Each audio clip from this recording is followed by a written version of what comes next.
Quando se fala em mitologia árabe, muita gente pensa no gênio da lâmpada. Mas essa imagem mistura literatura, traduções europeias e adaptações modernas. O mundo árabe não possui um catálogo único de criaturas. Algumas figuras aparecem no Alcorão e em hadiths. Outras pertencem ao folclore local, às histórias de As Mil e Uma Noites ou a livros medievais de cosmografia e astrologia. Por isso, nem tudo que está nesse iceberg representa uma crença seguida por todos os muçulmanos ou por todos os povos árabes. Nas primeiras camadas estão os nomes mais conhecidos, e no fundo estão figuras relacionadas ao fim dos tempos e a antigas tentativas de explicar a própria estrutura do universo. Então, coloque seus fones de ouvido, pegue sua bebida e bora começar esse iceberg sinistro!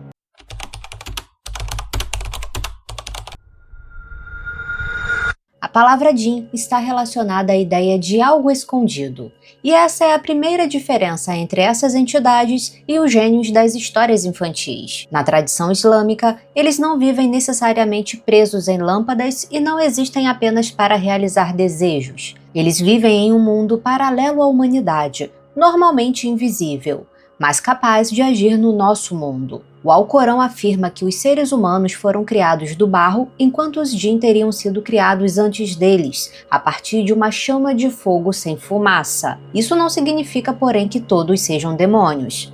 Assim como os humanos, eles teriam consciência, vontade e responsabilidade por suas escolhas. A surata chamada Al-Jinn descreve um grupo dessas criaturas ouvindo a recitação do Alcorão e decidindo acreditar nela. O próprio texto distingue de incorretos daqueles que escolheram outros caminhos. Portanto, dentro da religião islâmica, um Jinn pode ser bom, indiferente ou hostil. Essa informação muda completamente a imagem popular da criatura. O Jinn não seria apenas um monstro, seria uma inteligência invisível com suas próprias regras, crenças e intenções. Intenções que um ser humano talvez só descubra quando já estiver próximo demais. No folclore de diferentes regiões, eles passaram a ser associados a desertos, cavernas, ruínas, cemitérios e casas abandonadas. Algumas tradições dizem que podem assumir formas humanas ou animais, especialmente serpentes, cães, cabras, pombos e gatos. Outras histórias afirmam que uma aparência quase perfeita poderia ser denunciada por pés deformados, olhos incomuns ou movimentos que não combinam com o corpo humano. Essas descrições, porém, não formam uma regra universal. O folclore árabe, persa e de outras comunidades muçulmanas produziu versões diferentes.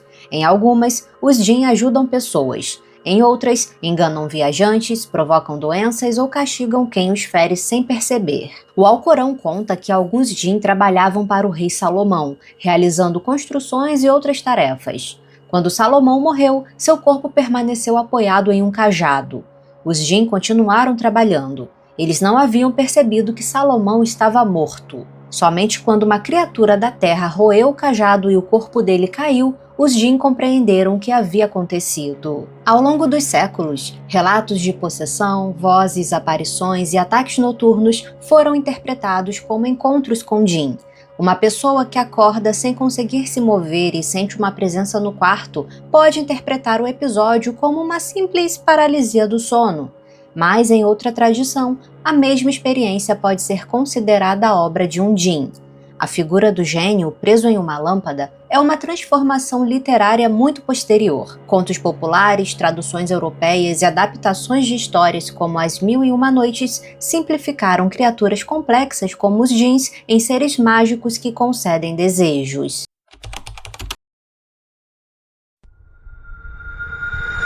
Muito antes do Islã, povos árabes já falavam sobre seres invisíveis que habitavam desertos e lugares afastados. Com a tradição islâmica, essas criaturas passaram a ser conhecidas como Jinn, seres que vivem ocultos ao lado do mundo humano. Mas então surge a palavra Jan. Ele aparece no Alcorão em passagens sobre a criação dessas entidades. Em uma delas, o texto afirma que Al-Jan foi criado antes do ser humano, a partir de um fogo abrasador. Um hadith também diferencia sua origem.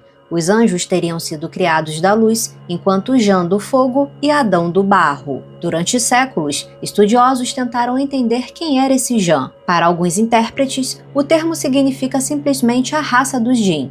Para outros, Jan seria o primeiro deles, uma espécie de ancestral primordial, assim como Adão é apresentado como ancestral da humanidade. Há ainda tradições que relacionam esse primeiro ser a Iblis, que falaremos sobre mais à frente.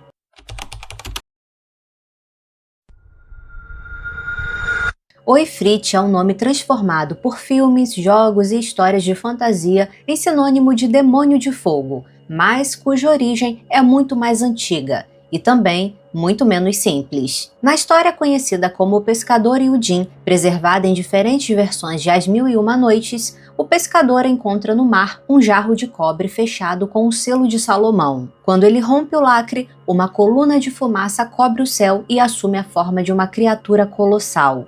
Essa criatura era o Ifrit. O ser contou que havia desobedecido ao rei Salomão e, como punição, fora aprisionado dentro daquele recipiente. Nos primeiros séculos de confinamento, prometeu recompensar quem o libertasse.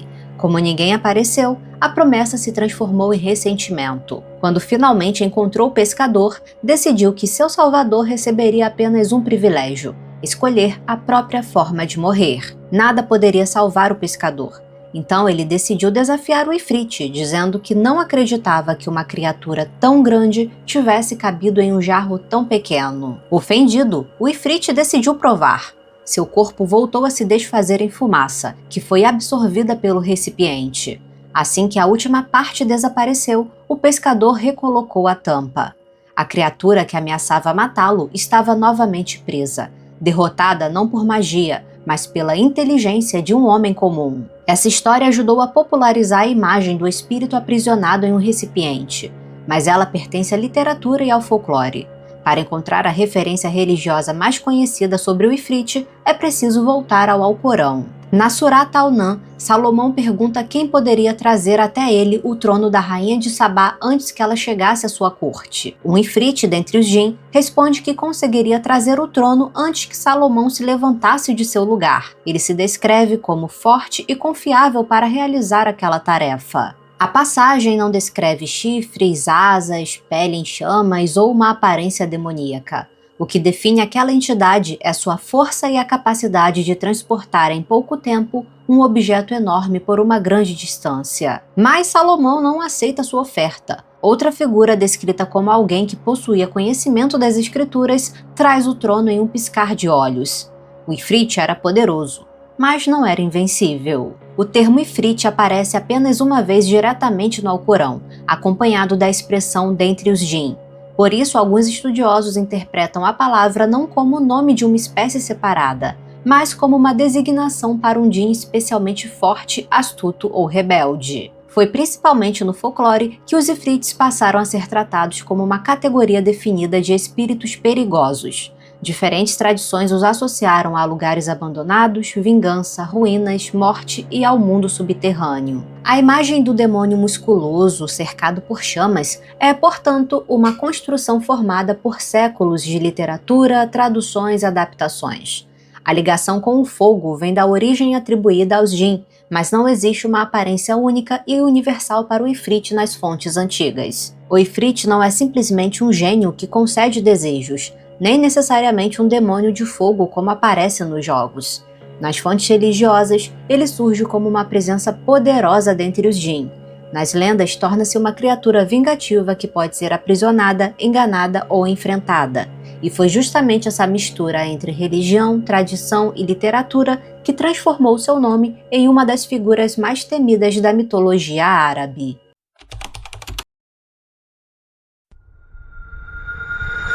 O Ghul, também conhecido no ocidente como Ghoul, não era originalmente apenas um cadáver ambulante como aqueles popularizados por filmes e jogos. No folclore árabe, ele era uma criatura semelhante a um djinn maligno, associado a desertos, matas e lugares abandonados. Sua principal arma não era apenas a força, era a transformação. Os relatos discordam sobre sua aparência. Alguns falam em cabeça felina, pelos e língua bifurcada. Outros dizem que o Ghul poderia copiar quase qualquer forma.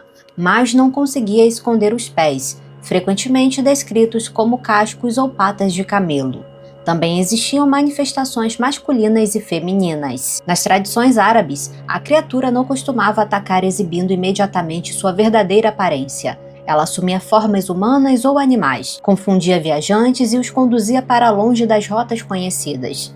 Algumas versões dizem que aparecia como uma mulher atraente. Outras descrevem uma velha, um conhecido ou até um animal, aparentemente inofensivo. Em algumas histórias, a criatura atraía viajantes para um local isolado antes de devorá-los. Em outras, alimentava-se de pessoas recém-mortas ou desenterrava cadáveres. No Ocidente, essa última característica acabou se tornando dominante, transformando o Ghul principalmente em um monstro de cemitérios. Mas a criatura das narrativas árabes era mais complexa. Ela podia conversar, enganar, assumir o rosto de alguém conhecido e usar a compaixão da própria vítima para conduzi-la até a morte. Existe também uma tensão religiosa importante.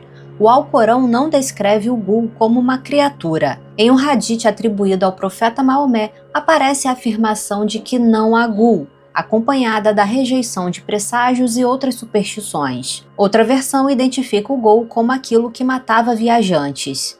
Essa passagem pode ser entendida como uma negação de que monstros possuíssem poder independente para controlar o destino das pessoas. Ainda assim, a crença popular não desapareceu. O Ghul continuou habitando histórias, poemas e estradas desertas.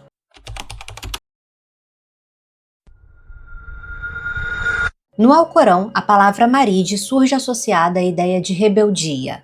O texto menciona um demônio rebelde usando Marid como característica de um ser insubmisso.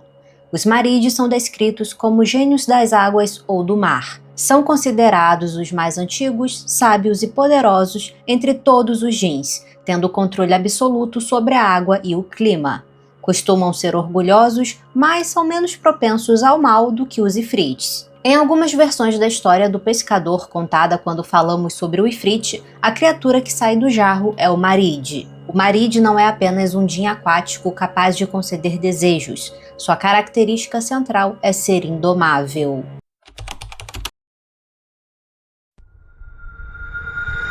Conhecida como Ruk ou Roc, ela foi descrita no folclore e na literatura do Oriente Médio como um pássaro de proporções impossíveis, forte o bastante para capturar elefantes e carregá-los até o próprio ninho. Sua aparição mais famosa acontece nas viagens de Simbá em As Mil e Uma Noites. O marinheiro encontra uma estrutura branca e arredondada, grande demais para ser um objeto comum. Depois ele percebe que está diante do ovo do Roc. Quando a ave retorna, sua sombra cobre o local. Simbá amarra o turbante à perna do animal e é carregado para fora da ilha. Em outra história, marinheiros quebram um ovo e matam o filhote para comê-lo. As aves adultas se vingam levando pedras enormes para o alto e soltando-as sobre a embarcação. Marco Polo registrou histórias de navegadores sobre uma ave gigantesca associada à região de Madagascar. Ele não afirmou ter visto o animal, apenas relatou informações recebidas de outras pessoas, incluindo descrições de penas descomunais e de uma criatura capaz de erguer elefantes. Esses relatos ajudaram a manter a ideia de que o pássaro poderia ter existido em alguma ilha pouco conhecida pelos viajantes medievais. Uma das hipóteses liga o mito ao Aepyornis, a extinta ave-elefante de Madagascar. Esse animal podia atingir aproximadamente 3 metros de altura e produzia ovos enormes. Marinheiros que encontrassem suas cascas poderiam imaginar uma criatura muito maior do que qualquer ave conhecida. Mas existe um problema. A ave-elefante não voava. Ela também não possuía garras capazes de capturar presas e jamais poderia carregar um elefante. Seus ovos ou histórias sobre seu tamanho podem ter alimentado a lenda, mas não comprovam a existência do Roc. A origem exata da criatura também é discutida. Alguns pesquisadores observam semelhanças entre o Roc e aves gigantes, presentes em tradições persas, indianas e chinesas. Entre elas estão criaturas capazes de cobrir o céu, transportar animais enormes ou viver em regiões inacessíveis. Isso sugere que o Roc talvez não tenha nascido de uma única história, mas da mistura de relatos de marinheiros, animais reais e mitos transmitidos entre diferentes culturas.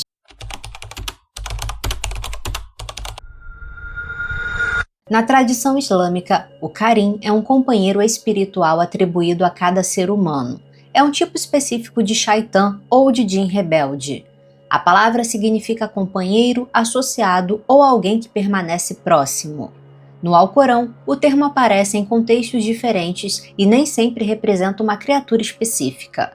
Em uma passagem, porém, aquele que se afasta de Deus recebe o Espírito como companheiro, alguém que o acompanha e o desvia enquanto ele acredita estar seguindo o caminho correto. É aí que o Karim se torna tão assustador. Ele não precisaria mover objetos ou assumir uma forma monstruosa. Sua atuação seria muito mais discreta, como um impulso cruel durante uma discussão ou uma justificativa para contar uma mentira. No começo, tudo pode ser considerado como raiva, inveja, ansiedade, desejo ou apenas egoísmo. E essas explicações não estão necessariamente erradas. O Karim não controla uma pessoa como uma marionete. Ele tenta, explora suas fraquezas e insiste. Mas a decisão continua sendo humana. O profeta Maomé afirma que cada pessoa possui um companheiro espiritual, inclusive ele, mas que recebeu auxílio divino contra a influência do Karim. Nas interpretações religiosas, o Karim não funciona como desculpa para crimes, crueldades ou decisões erradas. Sua presença representa tentação, não controle absoluto. Com o passar dos séculos, o folclore ampliou essa figura. Em algumas versões populares, o Karim virou uma espécie de duplo espiritual, capaz de copiar a aparência, a voz ou as lembranças de uma pessoa. Outras histórias afirmam que ele pode ser invocado, capturado ou visto depois da morte. Esses detalhes são populares em narrativas sobrenaturais, mas não aparecem dessa forma nas principais referências religiosas. A imagem do gêmeo demoníaco pertence principalmente ao folclore. Uma interpretação cética entende o Karim como uma personificação dos impulsos destrutivos que o ser humano prefere enxergar como algo externo. Já para quem aceita a tradição, ele é um djin real, invisível e persistente.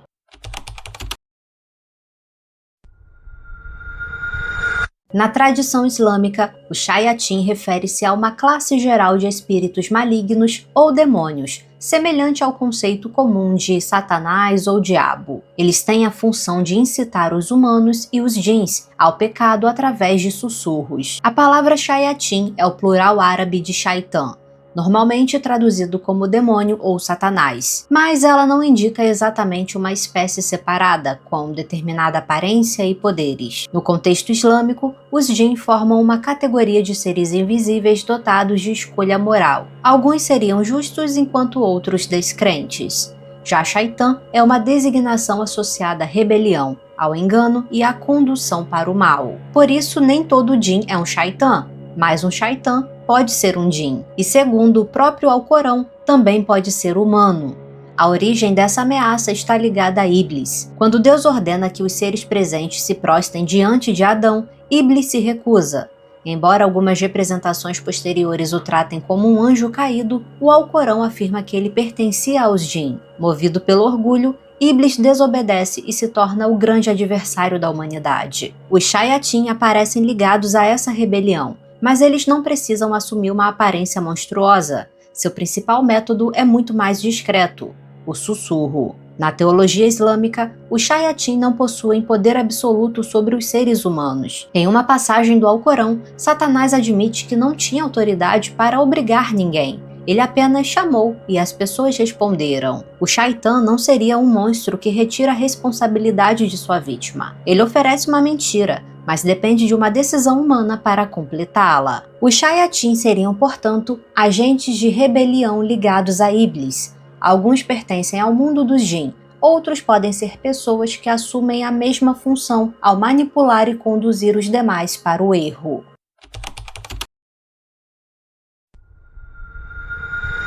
Orrim é uma das figuras mais obscuras das tradições árabes. Seu nome aparece ao lado dos djinn em antigas referências poéticas e, séculos depois, foi absorvido por histórias religiosas e classificações de criaturas sobrenaturais. Mas, quanto mais tentamos descobrir o que ele era, mais a descrição se fragmenta. Em algumas versões, o Orrim parece um cão. Em outras, é uma raça anterior à humanidade. E em certos textos, ele seria ainda mais antigo que os próprios djinn. Em algumas versões, Rim teriam habitado a Terra antes dos Jin.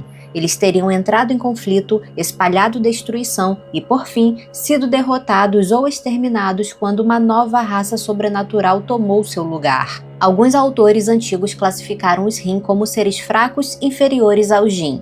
Eles chegaram a ser chamados de cães dos Jin, enquanto outras tradições os tratavam como uma categoria sobrenatural diferente. O Rim ocupa essa camada nesse iceberg por não existir uma descrição clara do que ele é.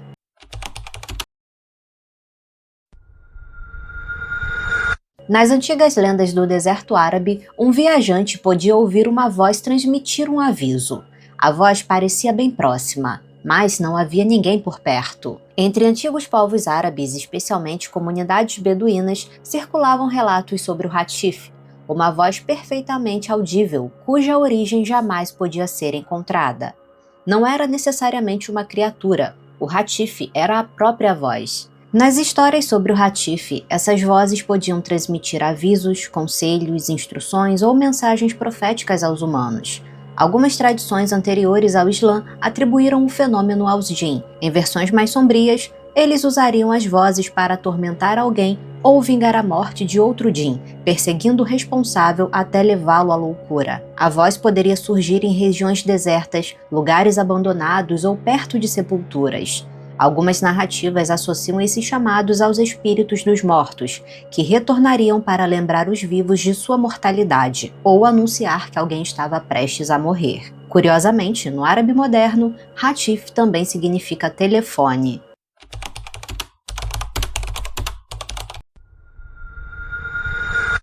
Os textos descrevem o Shiki como uma entidade semelhante a meio ser humano. Ele possui uma única mão, uma única perna e apenas um olho. Apesar disso, consegue se mover e enfrentar quem cruzar seu caminho. Algumas fontes o colocam entre seres demoníacos ou semelhantes ao Jin, afirmando que ele aparecia principalmente para pessoas durante viagens. A palavra Shiki está ligada à ideia de divisão ou metade, uma referência direta à sua aparência incompleta. Uma lenda conhecida menciona o confronto entre um Shiki e um homem, e apesar das várias versões da lenda, elas terminam com a morte tanto do homem quanto da criatura. O Shiki aparece principalmente como uma criatura do folclore e da literatura árabe, não como uma categoria sobrenatural no Alcorão. Com o tempo, ele foi aproximado dos Jin, dos demônios e até dos Ghouls, embora essas criaturas nunca tenham formado uma hierarquia. Ele também costuma ser confundido com o Nasnas. Algumas tradições afirmam que o Nasnas seria descendente da união entre um Shiki e um ser humano.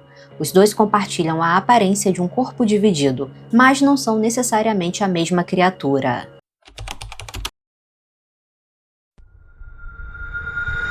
O Nasnas é frequentemente apresentado como um tipo de Jin, mas sua origem é muito mais confusa. O Nasnas atravessa relatos de viajantes, enciclopédias medievais e histórias folclóricas nas quais ninguém parece concordar completamente sobre o que ele era. Al-Qazwini descreveu Nasnas como um povo encontrado nas matas do Iêmen. Eram seres com meia cabeça, meio corpo, uma mão e uma perna, capazes de falar e saltar intensamente. Outro autor registrou a crença de que o Nasnas seria resultado da união entre um Shiki e um humano, conforme dito anteriormente. O Nasnas não aparece no Alcorão como uma criatura. Sua presença em algumas interpretações islâmicas surgiu posteriormente, especialmente em textos xiitas relacionados à existência de seres anteriores à humanidade. A própria ligação com o Shiki pode ter surgido porque as duas criaturas são descritas como metade humanas. Com o tempo, uma passou a ser apresentada como ancestral da outra.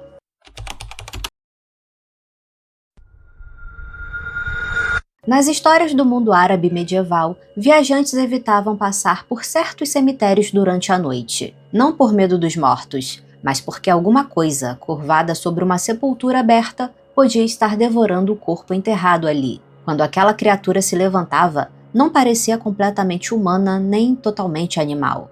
Essa criatura era chamada de Kutrub. Em algumas versões, o Kutrub seria uma criatura semelhante ao Ghoul.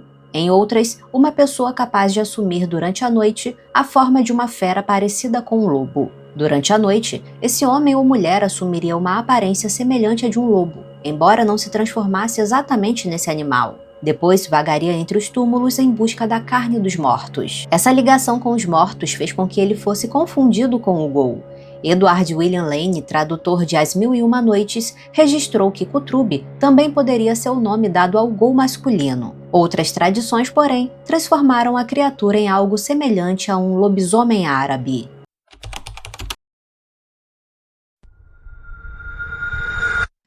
Alcibian significa algo próximo de mãe dos meninos ou mãe das crianças, mas esse nome não descreve uma única criatura com uma história fixa. Em diferentes regiões, ele foi associado a uma criatura que persegue homens, sequestra crianças, causa loucura e seria responsável até pela morte de recém-nascidos. Na tradição popular do Iêmen, ela costuma aparecer em montanhas, ruínas e lugares abandonados. Primeiro, pode assumir a aparência de uma mulher conhecida, uma esposa, uma mãe ou outra parente. As descrições físicas da criatura variam. Uma versão diz que ela tem uma perna de camelo e outra de cabra. Algumas versões descrevem ainda um seio normal e outro tão comprido que é jogado sobre o ombro. A criatura obriga o homem a escolher de qual deles beber. Se escolher o normal, ela o trata como um filho, mas se ele escolher o maior, passa a considerá-lo seu companheiro, acompanhando, ajudando e punindo a vítima sempre que é contrariada. Em manuscritos de magia e proteção, Alcibian aparece como uma entidade que ataca gestantes e crianças. Ela poderia provocar abortos, doenças, morte ou insanidade. Com o tempo, o nome Alcibian também passou a ser usado para explicar problemas reais como cólicas infantis, epilepsia e escarlatina. Plantas, fórmulas e amuletos ofereciam às famílias uma sensação de controle diante de doenças que ainda não eram compreendidas.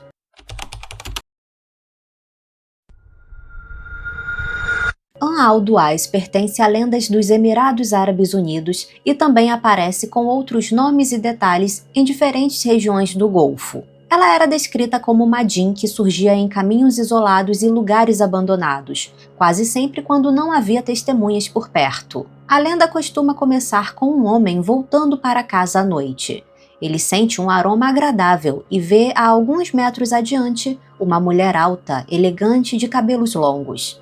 Ela não precisa chamá-lo, apenas caminha devagar, permitindo que ele a siga. Mas a mulher continua entrando por passagens cada vez mais vazias, afastando o homem das residências e das pessoas. Em algumas versões, os pés dela não são humanos, mais semelhantes aos de uma cabra. Em outras, a transformação começa pelas mãos, que se alongam até assumirem a forma de foices ou lâminas curvas. A mulher, que antes atraía pela beleza, de repente revela um rosto envelhecido e deformado. Quando o homem percebe o que está diante dele, já é tarde demais. Al-Duais se volta completamente contra ele. As mãos em forma de lâminas aparecem e a sedução se transforma em ataque. Algumas versões da lenda dizem que ela mata e devora suas vítimas. Outras afirmam que ela pune principalmente homens infiéis ou mal intencionados. Há ainda versões nas quais ela se afasta do homem considerado virtuoso.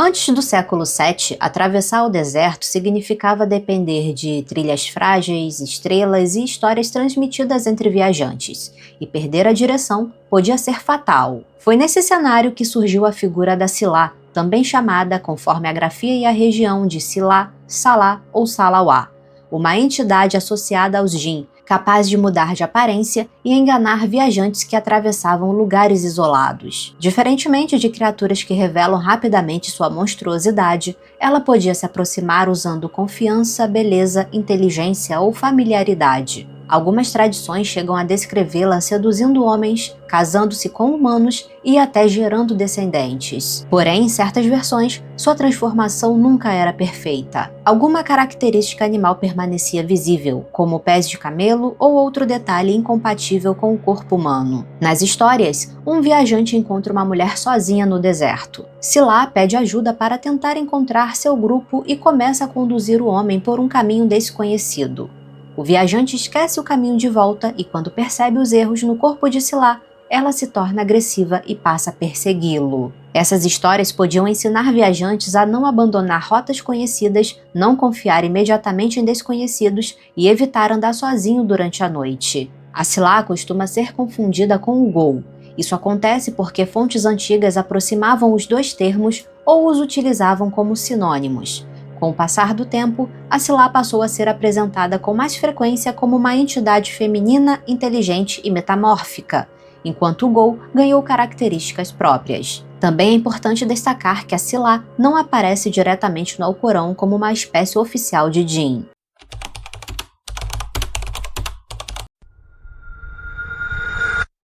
El-Nadarra é uma figura feminina que, segundo a tradição, atrai homens até o Nilo ou outros rios, onde eles desaparecem ou morrem afogados. Em algumas versões, a vítima consegue escapar naquela noite, mas passa os dias seguintes distraída, silenciosa e tentando retornar ao local. El-Nadarra não pertence ao Alcorão, nem aos hadiths e não é uma divindade do Egito Antigo. Ela faz parte do folclore popular egípcio, embora algumas versões a chamem de Jinn. A lenda de El-Nadarra se tornou especialmente conhecida durante o século XX, quando vilarejos, plantações e moradias ainda mantinham uma relação muito próxima com o Nilo e seus canais. El-Nadarra significa aquela que chama. Sua origem exata, porém, nunca foi identificada. Na versão mais repetida da lenda, dois homens caminham à noite perto da água. Primeiro, eles escutam uma voz feminina, baixa e clara. Um deles imagina que seja alguma moradora pedindo ajuda, mas a voz começa a chamá-lo pelo nome. Na margem do canal, surge a silhueta de uma mulher alta, de cabelos longos. Ela não se aproxima, apenas o chama pelo nome. O homem para de responder ao companheiro e começa a avançar em direção à água. O amigo o segura, tenta fazê-lo reagir e percebe que ele está em transe. Quando o companheiro finalmente consegue arrastá-lo para longe, a voz continua o chamando pelo nome, cada vez mais distante. Algumas histórias terminam com um desaparecimento ou afogamento. Outras dizem que a pessoa consegue voltar para casa, mas permanece inquieta, perde o sono e retorna ao rio dias depois.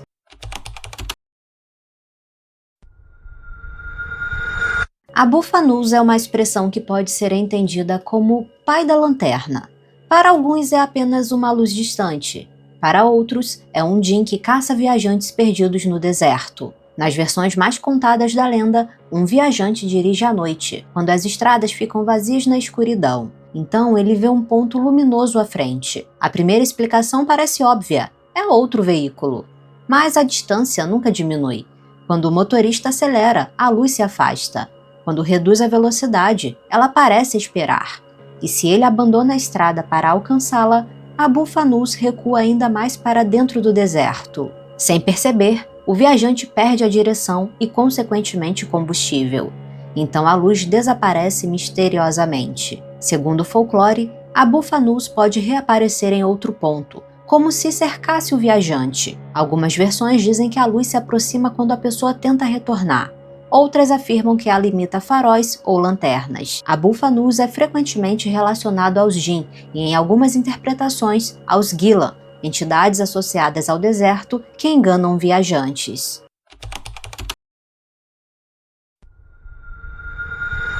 Antes do petróleo transformar as cidades do Golfo, famílias do Catar, Bahrein e dos atuais Emirados Árabes dependiam da pesca e do mergulho de pérolas. Homens passavam meses em embarcações, trabalhando até a exaustão e dormindo cercados pelo mar. Foi nesse mundo que surgiu o Budária, também chamado Baba Daria, conhecido como Pai ou Senhor do Mar, um djinn aquático temido por marinheiros e mergulhadores. Segundo a lenda, durante a noite, a criatura imitaria um homem se afogando. O marinheiro ouvia pedidos de socorro e se aproximava da borda do navio. Se pulasse na água, seria puxado para baixo pela criatura. Outras versões também dizem que Budária subia no barco enquanto a tripulação dormia, roubava pérolas e mantimentos, arrastava tripulantes para a água e, nas versões mais violentas, devorava suas vítimas. O detalhe mais inquietante era que quase ninguém conseguia descrever a criatura com precisão por causa da escuridão da noite.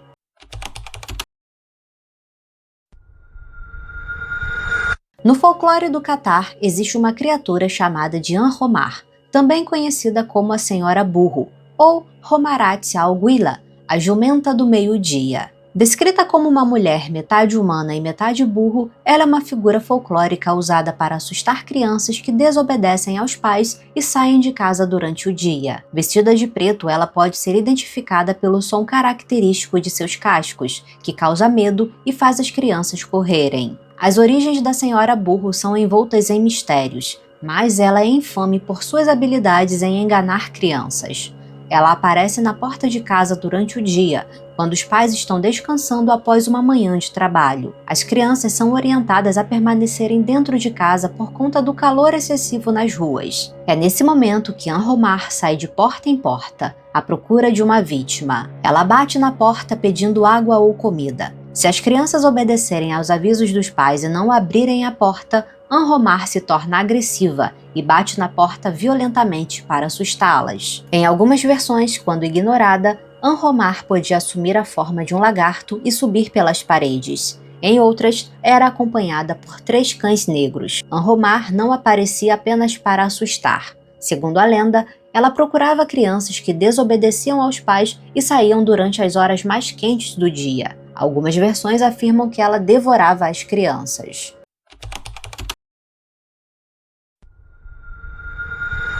Abu Raju Masluka pode ser traduzido como o Homem da Perna Esfolada. Embora apareça na mitologia árabe ou islâmica, ele é registrado principalmente como uma figura do folclore egípcio. Seria o equivalente ao bicho-papão para nós. De acordo com a lenda, sua perna esquerda seria completamente esfolada ou queimada, enquanto parte da perna direita também teria a pele arrancada. Mas existe uma versão onde a criatura tem uma aparência ainda mais perturbadora. Ela seria metade homem, metade jumento, com cauda e feridas abertas nas coxas, deixando a carne exposta. A lenda dizia que ele procurava crianças desobedientes. Algumas versões afirmavam que Abu Raju Masluka as arrastava para um quarto escuro ou as castigava. Uma versão mais violenta conta que ele teria sido queimado quando criança por não obedecer aos próprios pais, e depois disso passou a capturar outras crianças para cozinhá-las. Para sobreviver ao Abu Raju Masluka, a criança deve permanecer imóvel, esconder-se debaixo das cobertas e fingir que já estava dormindo antes que a criatura chegue ao quarto.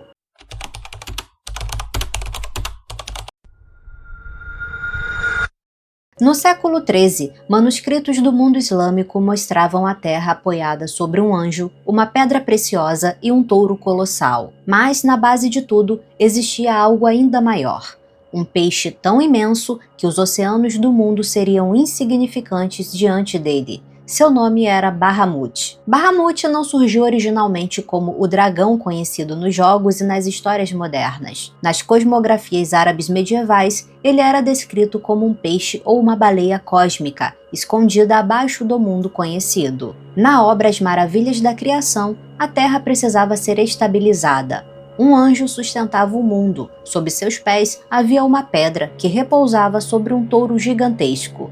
E o touro permanecia de pé sobre o Bahamut. A verdadeira dimensão da criatura aparece em uma história ligada às aventuras de Bulukia em As Mil e Uma Noites. Segundo essa história, Jesus pediu para contemplar o peixe que existia sob a criação. Um anjo o conduziu até o oceano cósmico. Durante alguns instantes, não havia nada além de água. Então, algo passou diante dele com a velocidade de um relâmpago. Jesus acreditou ter visto um touro tão comprido que levou 3 dias para atravessar seu campo de visão. Mas a resposta foi pior. Aquilo não era um touro. Era apenas a cabeça do peixe. Bahamut não carregava somente um animal. Acima dele estavam o touro, a pedra, o anjo, as camadas da terra e tudo que os seres humanos conheciam. Abaixo de Bahamut existia um oceano, e sob esse oceano, um abismo de ar, depois fogo, e sob o fogo vivia Falak, uma serpente tão vasta que, segundo a história, poderia engolir tudo que estava acima dela sem sequer perceber. E nós vamos falar dela nessa camada do iceberg.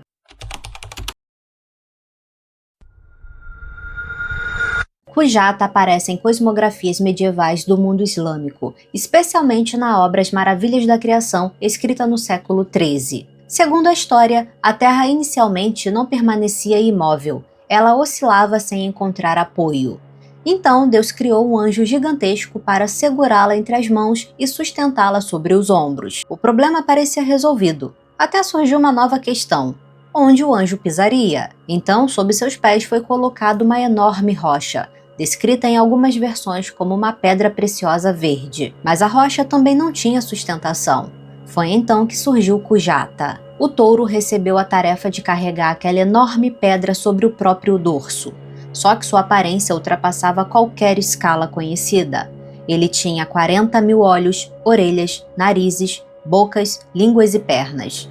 Outras versões reduziram esse número para 4.000, enquanto algumas mencionaram 40.000 chifres. A distância entre suas pernas seria tão grande que uma viagem de um lado ao outro levaria 500 anos. Kujata parecia ser a base final, mas não era. Ele estava em pé sobre uma criatura ainda maior, o Bahamut, o peixe cósmico mencionado anteriormente. Em algumas narrativas, a respiração de Kujata fazia o oceano avançar e recuar. Em outras, qualquer movimento do touro poderia ser sentido na superfície como um terremoto. A estabilidade do mundo dependia do touro permanecer imóvel.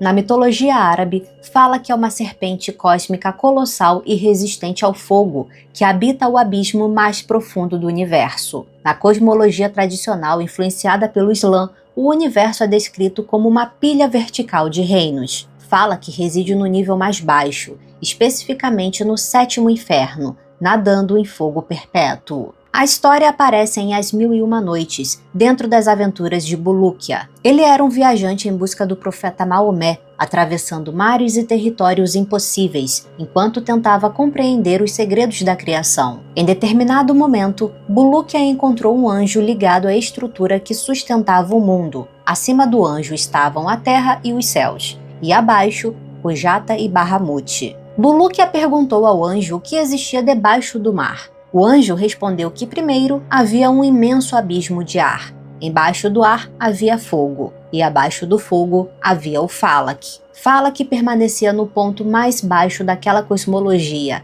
abaixo de todas as camadas que mantinham o universo em ordem. Segundo a história, a serpente poderia engolir o ar, o fogo, o anjo e tudo o que ele carregava. Mas Falak não devorava a criação. Não porque estivesse acorrentada, adormecida ou ferida.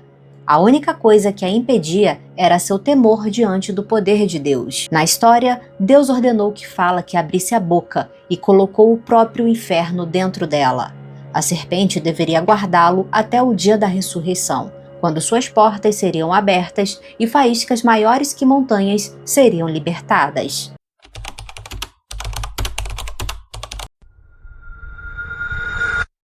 Dabat-ul-Ard, ou a besta da terra, é uma criatura escatológica do Islã. Mencionada no capítulo 27 do Alcorão, é considerada um dos principais sinais do fim dos tempos. A tradição islâmica dita que ela surgirá na terra para falar com a humanidade, marcando os crentes e lembrando os descrentes de seus atos. O Alcorão não detalha a forma ou a origem exata da criatura, deixando suas características sujeitas a interpretações na literatura de hadiths. Seu propósito principal é confrontar as pessoas e lembrá-las da sua falta de fé nos sinais divinos. Nos relatos islâmicos sobre o fim dos tempos, ela integra um conjunto de 10 grandes sinais junto do Dajjal, da fumaça, de Gog e Magog, do retorno de Jesus e do sol nascendo no oeste. Um relato encontrado no livro Sahih Muslim afirma que o surgimento da criatura e o nascer do sol no oeste acontecerão muito próximos. Qualquer um dos dois que apareça primeiro será seguido rapidamente pelo outro, ou seja, quando o Dabat-ul-Ard for vista, não haverá tempo para capturá-la. Seu aparecimento indicará que outro acontecimento apocalíptico já está a caminho. Outras tradições acrescentaram que a criatura carregaria o cajado de Moisés e o anel de Salomão, e com eles ela separaria os fiéis dos descrentes.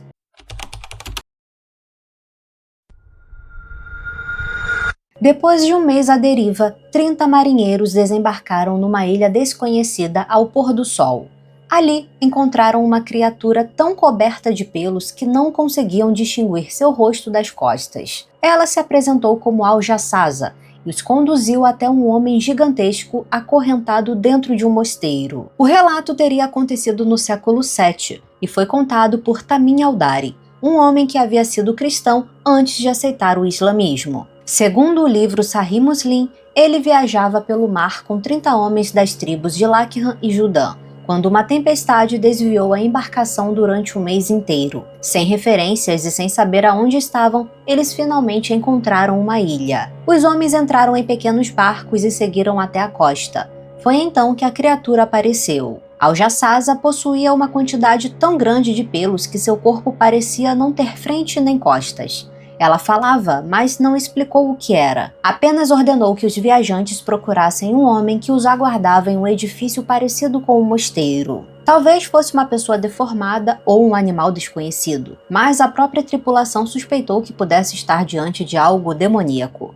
Mesmo assim, isolados e precisando entender onde haviam chegado, seguiram as instruções da criatura. Dentro do mosteiro, encontraram o maior homem que já tinham visto. Suas mãos estavam presas ao pescoço. Correntes de ferro ligavam suas pernas dos joelhos aos tornozelos. E em vez de pedir ajuda, o gigante começou a interrogá-los.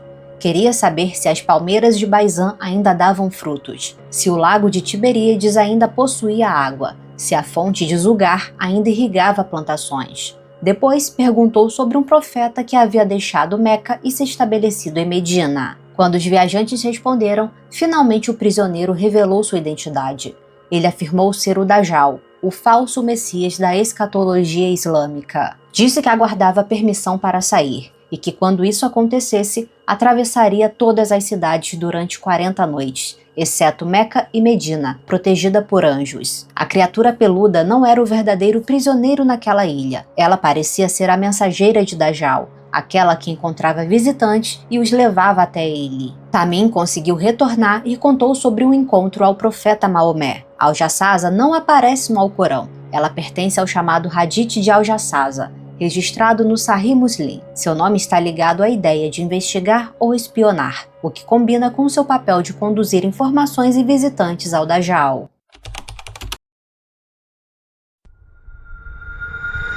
O Dajjal não é apenas uma criatura monstruosa.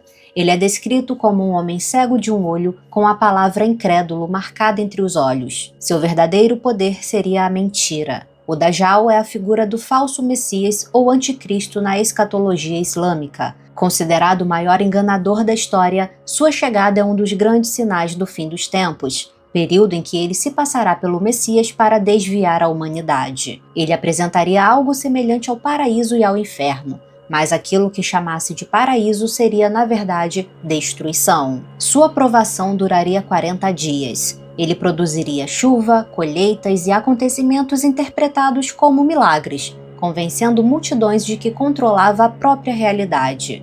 Apenas Meca e Medina permaneceriam protegidas de sua entrada. O Dajjal não aparece pelo nome no Alcorão.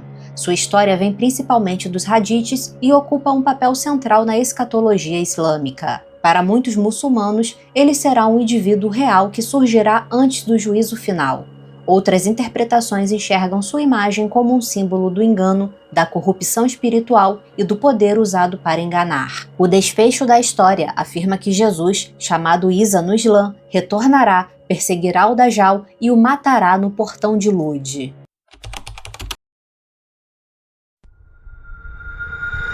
Yaju e Maju, conhecidos no Ocidente como Gog e Magog, são duas tribos citadas na escatologia islâmica, no Alcorão e na Bíblia, descritas como um povo destrutivo e numeroso. A tradição islâmica relata que eles foram isolados por uma barreira intransponível erguida por Dul-Qarnayn, e sua libertação é um dos grandes sinais do fim dos tempos. Nos últimos dias do mundo, depois da derrota do Dajjal, sobreviventes estarão refugiados no Monte Tur, quando uma multidão impossível de combater descerá por todas as encostas. Eles serão tão numerosos que beberão todos os lagos e rios, vão aterrorizar a humanidade e disparar flechas para o céu em um ato de extrema arrogância. Nem mesmo Isa e seus seguidores conseguirão combatê-los. Eles buscarão refúgio nas montanhas, enquanto Yaju e Maju dominarão a terra. A morte do exército inteiro ocorrerá por intervenção divina. quando uma praga de vermes atacará o pescoço das criaturas, matando todas ao mesmo tempo. O perigo terminará, mas a terra ficará tomada pelos corpos e pelo odor da decomposição. A tradição diz que aves os carregarão para longe e uma chuva intensa limpará o solo.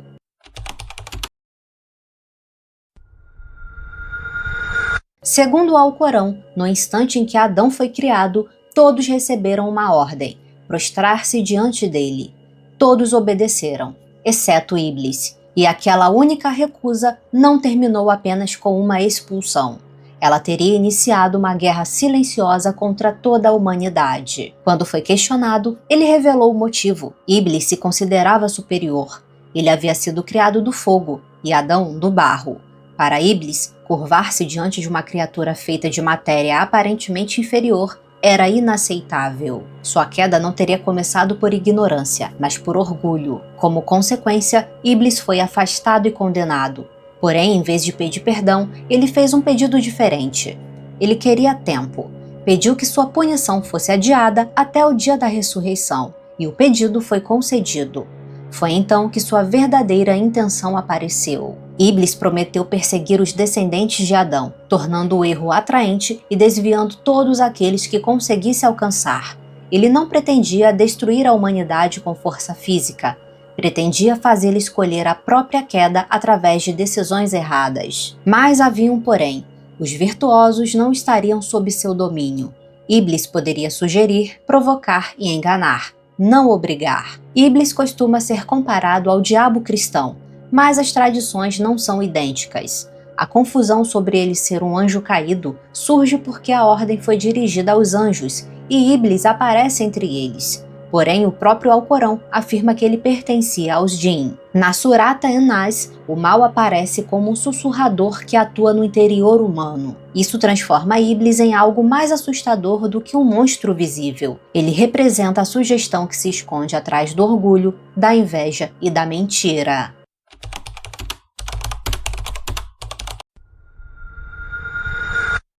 Em antigos manuscritos ocultistas, um praticante não tentava chamar apenas um Jinn.